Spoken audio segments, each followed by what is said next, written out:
Mad for you লেখিকা তানিয়া খাতুন পর্ব ৮। হোস্টেলের সামনে এসে ক্রিসের বাইকটা থেমে যায়। রুহি মনের অজান্তে একটা গভীর নিঃশ্বাস ফেলে। ও ভেবেছিল ক্রিস হয়তো ওকে কোথাও অন্যত্র নিয়ে যাবে। ক্রিস গম্ভীর গলায়, নামো। গলাটাই সেই কড়া সুরে রুহির মন কেঁপে ওঠে। ধীরে ধীরে বাইক থেকে নামেও। শাড়ি পরেছো কার জন্যে? রুহি মাথা নিচু করে চুপ করে থাকে। ক্রিস একটা ভারী নিঃশ্বাস ফেলে বাইক থেকে নামে।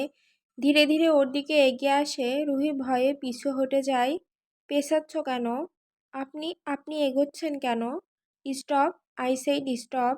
ক্রিসের সেই ধমকে রুহি স্থির হয়ে যায়। ক্রিস হঠাৎ এগিয়ে এসে ওর চুলের মুঠি টেনে ধরে। ক্রিস রাগে, চুল খুলে রেখেছো কেন? কার জন্য সেজেছো এত? আমার জন্য না অন্য কারো জন্যে? রুহি ব্যথায় চোখ কুঁচকে চারিদিকে তাকায়।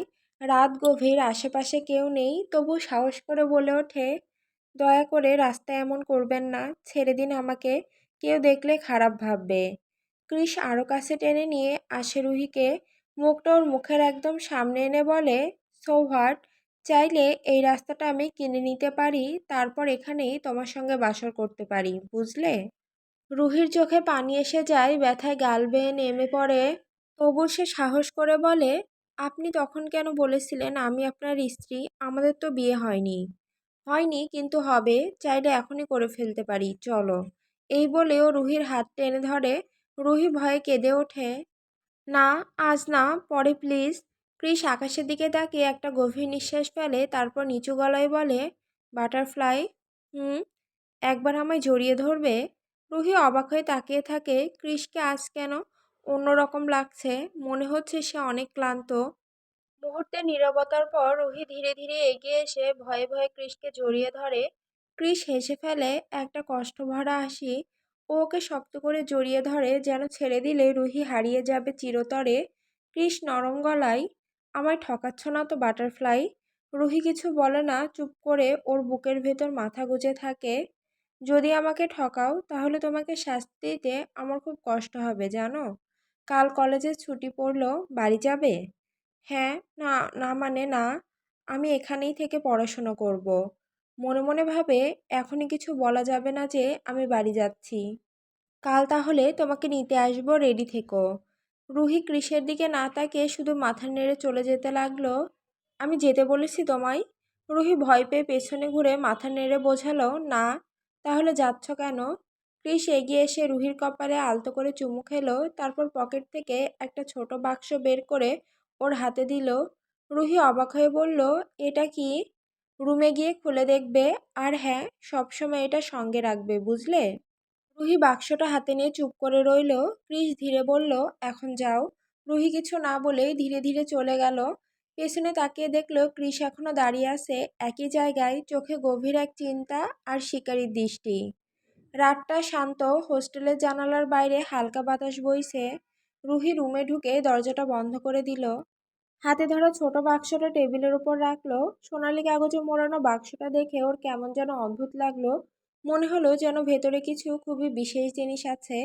ধীরে ধীরে বাক্সের ঢাকনাটা খুলে ফেললো রুহি। ভেতরে নরম কটনের উপর একটা সুন্দর ছোট বাটারফ্লাই বসানো। চকচকে ডানাগুলো নরম গোলাপি রঙের, আর মাঝে ছোট্ট একটা আলো ঝিলমিল করছে। রুহি অবাক হয়ে মুচকি হেসে বলল, বাহ, কি সুন্দর! ওটা একটা হালকা পিনের মতো, যা দেওয়ালে আটকে রাখা যায়। রুহি ভাবল, এটা তো সাজানোর জন্যই হবে, তাই ও নিজের পড়ার টেবিলের পাশের দেওয়ালে সেট করে রাখলো। বাটারফ্লাইটার ডানাগুলো নরম আলোয় চকচক করছে, আর মনে হচ্ছে যেন সেটাও রুহির দিকে তাকিয়ে আছে। রুহি হাসতে হাসতে বলল, এত ভয়ানক মানুষের চয়েস এত সুন্দর। তারপর আলো নিভিয়ে বিছানায় গিয়ে শুয়ে পড়ল। চোখ বন্ধ হয়ে এলো, কিন্তু ঘরে সেই ছোট্ট বাটারফ্লাইটার আলো ঝিলমিল করে জ্বলতে থাকলো।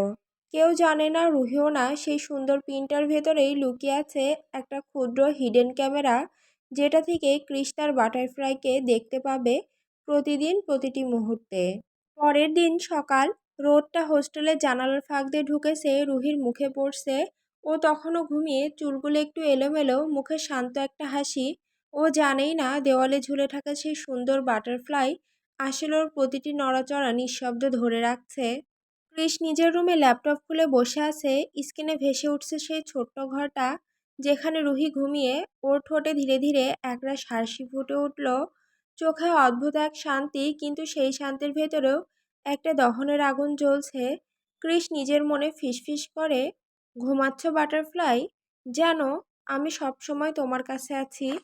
কৃষ হাত বাড়িয়ে স্কিনে রুহির মুখের উপর আঙুল রাখলো, যেন ছুঁয়ে দিচ্ছে ওকে। এক মুহূর্তের জন্য ওর চোখ নরম হয়ে এলো, কিন্তু সঙ্গে সঙ্গে মুখের হাসিটা বদলে গেল এক ঠান্ডা ধীরতায়। তুমি আমার, শুধু আমার, কেউ তোমার দিকে তাকালেও আমি পছন্দ করি না। কৃষ চেয়ারে হেলান দিয়ে বসে রইল, চোখ স্কিনে আটকে আছে। রুহি ঘুমের মধ্যে হালকা নড়ে উঠল, চাদরটা টেনে নিল বুকের কাছে। এমনই থাকো বাটারফ্লাই, কেউ যেন তোমায় ছুঁতেও না পারে। স্কিনে সূর্যের আলো রুহির মুখে পড়ছে, আর দূরে বসে কৃষ নিঃশব্দে তাকিয়ে আছে, যেন ওর পুরো পৃথিবী এমন একটা ছোট্ট ঘরের মধ্যে বন্দি। রুহি তখন গভীর ঘুমে চুপচাপ নিঃশব্দ। কৃষ উঠে দাঁড়ায় নিঃশব্দে, দরজার দিকে এগোয়, ফ্রেশ হতে যায় ওয়াশরুমে। কিছুক্ষণ পর ফোন বেজে ওঠে। স্ক্রিনে অচেনা নাম, কিন্তু কণ্ঠটা শোনা মাত্রই কৃষের চোখে এক ঝলক সন্দেহের ছায়া নেমে আসে। হ্যাঁ বল। গলা ঠান্ডা কিন্তু চাপার আগে ভারী। ওপাশ থেকে কিছু কথা শোনার পর চুপ হয়ে যায় সে, কল কেটে ফেলে, ধীরে ধীরে এসে বসে ল্যাপটপের সামনে, স্ক্রিন অন করে। আর ঠিক তখনই বুকের ভেতর কেমন যেন ধক করে ওঠে। হোস্টেলের ঘরটা ফাঁকা, পুরো রুম নিস্তব্ধ, কোনো নড়াচড়া নেই, রুহি কোথাও নেই। চোখ স্থির হয়ে যায় স্ক্রিনের দিকে, কয়েক সেকেন্ডের জন্য নিঃশ্বাস বন্ধ হয়ে আসে কৃষের। তারপর মাথায় রক্ত চড়তে শুরু করে, চোয়াল শক্ত হয়ে যায়। এক ঝটকায় ল্যাপটপটা তুলে নেয়। পরের মুহূর্তে বিকট শব্দে সেটা আছড়ে ফেলে দেয় টেবিলে। স্ক্রিন চিরে ভাঙা কাচের টুকরো ছড়িয়ে পড়ে চারদিকে, কিন্তু তাতেও রাগ কমে না। চোখ লালচে হয়ে ওঠে, নিঃশ্বাস ভারী, মাথার শিরাগুলো ফুলে ওঠে, স্পষ্ট দেখা যায় একটা পাগলামি ঝড় নেমে আসে তার চোখে। সে হিসিয়ে বলে ওঠে, বাটারফ্লাই, তুই আবার মিথ্যে বললি? ঠিক আছে, এবার শাস্তিটা এমন হবে জীবনের শেষ দিন পর্যন্ত মনে রাখবি। Just wait and watch. তারপর হঠাৎ যেন আগুন ধরে যায় তার মধ্যে। ডেস্কের ওপরেও ফুলদানি, চেয়ার সবকিছু ছুঁড়ে ফেলে দেয়। রাগের চোটে ঘরের দেওয়ালে ঘুষি মারে, রক্ত ঝরে কিন্তু থামে না। তার নিঃশ্বাস গরম হয়ে ওঠে, যেন আগ্নেয়গিরির ভেতর দাউ দাউ করে জ্বলছে আগুন। চোখে তখন শুধু একটাই ছবি, রুহি, আর মনের ভেতর একটাই কথা ঘুরছে, ও পালাতে পারবে না, কখনো পারবে না। রুহি আর সিমরান বাসে বসে আছে। এখনো প্রায় 2 ঘন্টা লাগবে ওদের বাড়ি পৌঁছাতে। জানালার বাইরে তাকিয়ে আছে রুহি, চোখ স্থির, মনটা অন্য কোথাও হারিয়ে গেছে। সিমরান একটু হেলান দিয়ে বলল, কিরে, এত কি ভাবছিস? রুহি চমকে উঠে বলল, কিছু বললি? সিমরান হেসে বলল, হ্যাঁ বলছি, এত কি ভাবছিস? রুহি একটুখানি নিঃশ্বাস ফেলে নিচু গলায় বলল, আচ্ছা, আমি কি একটু বেশি করে ফেললাম? তার গলার স্বরে কেমন যেন অপরাধ বোধ। আসলে তো আমার হাতে কোনো উপায় ছিল না। উনি তো আমায় কোনো কথাই শোনেন না। আমি কতবার বোঝানোর চেষ্টা করেছি যে আমি ওনাকে ভালোবাসি না, কিন্তু উনি তো আমার কথায় কানই দেননি। সিমরান ভ্রুকুচকে হালকা হাসলো। ছাড় তো, দেখবি তুই না থাকলে তোকে না পেয়ে আবার নতুন মেয়েকে ফাঁদে ফেলবে।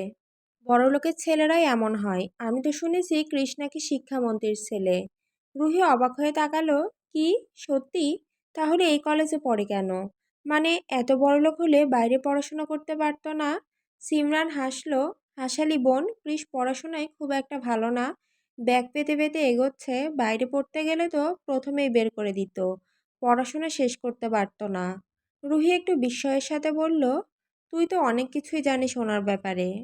সিমরান কাঁধ ঝাঁকিয়ে বলল, ছাড়, এখন রিল্যাক্স কর। উফ, কতদিন পর বাড়ি যাচ্ছি, একটু চিল কর। রুহি চুপ করে গেল, জানালার বাইরে তাকিয়ে থাকলো। তার মনে হচ্ছিল সে যেন নিজেই কোনো অপরাধে দগ্ধ হচ্ছে। সে কি সত্যিই নিজেকে বাঁচাতে গিয়ে একটু বেশি স্বার্থপর হয়ে গেল?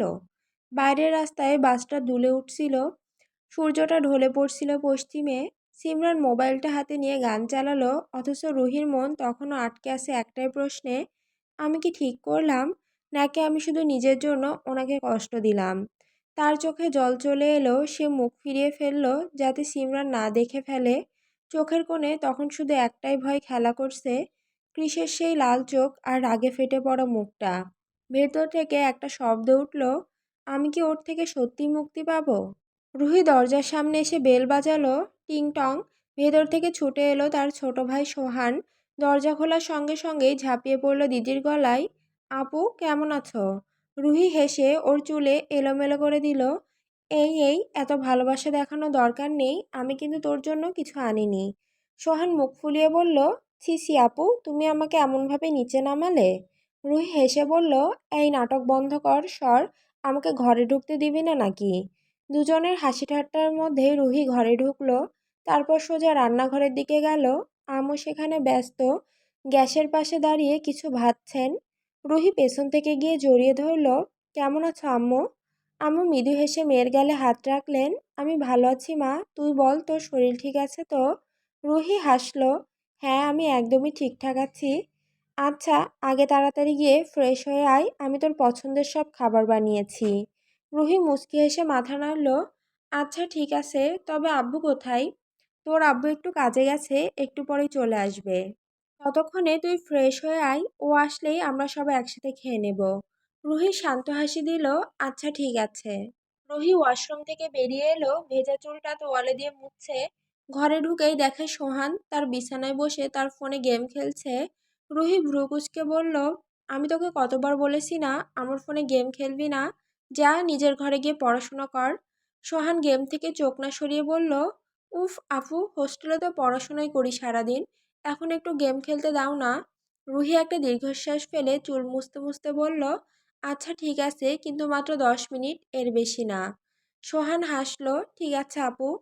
হঠাৎ কিছুক্ষণ পর অবাক গলায় বলে উঠল, আপু তোমার ফোনে একটা নাম থেকে প্রায় 1000টা মিসড কল, তুমি দেখোনি কেন দিয়েছে? রুহির হাত থেমে গেল, চুলের পানি ফোঁটা ফোঁটা করে গড়িয়ে পড়ছে, কিন্তু সে স্থির হয়ে দাঁড়িয়ে রইল। মাথার মধ্যে যেন বজ্রপাত হলো। ক্রিস, বিড়বিড় করলো সে। সে দ্রুত এগিয়ে এসে ফোনটা সোহানের হাত থেকে টেনে নিল। ফোন খুলে কল লিস্টে গেল। ভয়ানক মানুষ নামটা একটানা ঝলমল করছে, আর পাশে একের পর এক মিস কলের তালিকা, প্রায় 1000। রুহির বুকের ভেতর কেমন চাপা কাঁপুনি উঠল, মনে হচ্ছিল ক্রিস যেন ওর দরজার বাইরে দাঁড়িয়ে নিঃশ্বাস নিচ্ছে খুব কাছ থেকে। সোহান আবার বলল, শুধু মিস কল না আপু, 100টাও এসএমএসও আছে। সোহান চোখ বড় করে বলছে, আচ্ছা এটা কি তোমার বয়ফ্রেন্ড আপু? রুহি হতবাক হয়ে গেল। ফোন খুলে এসএমএসে গেল, একটার পর একটা একই লেখা, pick up the phone butterfly. তার মুখ সাদা হয়ে গেল, ঠোঁট শুকিয়ে আসছে। সোহান কৌতূহলী হয়ে জিজ্ঞেস করল, কি হলো আপু, জিজু কি? রুহি ভয় পেয়ে তার দিকে তাকায়, গলায় কাঁপুনি, তুই একটু বেশি পেকেছিস না, যা আমার ঘর থেকে বের হয়ে যা এখনই। সোহান হেসে বলল, আচ্ছা তাহলে আমি এখন আম্মুকে গিয়ে এই খবরটা বলি। রুহি চমকে গিয়ে তাড়াতাড়ি সোহানের হাত ধরে ফেলল, না না, তুই আম্মুকে কিছু বলবি না, প্লিজ সোহান, যা চাইবি আমি দিয়ে দিব, শুধু কাউকে বলবি না। সোহান মুচকি হেসে চোখ টিপে বলল, ঠিক আছে, তাহলে আমার জন্য একটা বড় চকলেট বক্স চাই। রুহি স্বস্তি নিঃশ্বাস ফেলে বলল, পেয়ে যাবি, এখন যা। সোহান হাসতে হাসতে ঘর থেকে বেরিয়ে গেল। দরজা বন্ধ হতেই রুহি ধপ করে বিছানায় বসে পড়ল।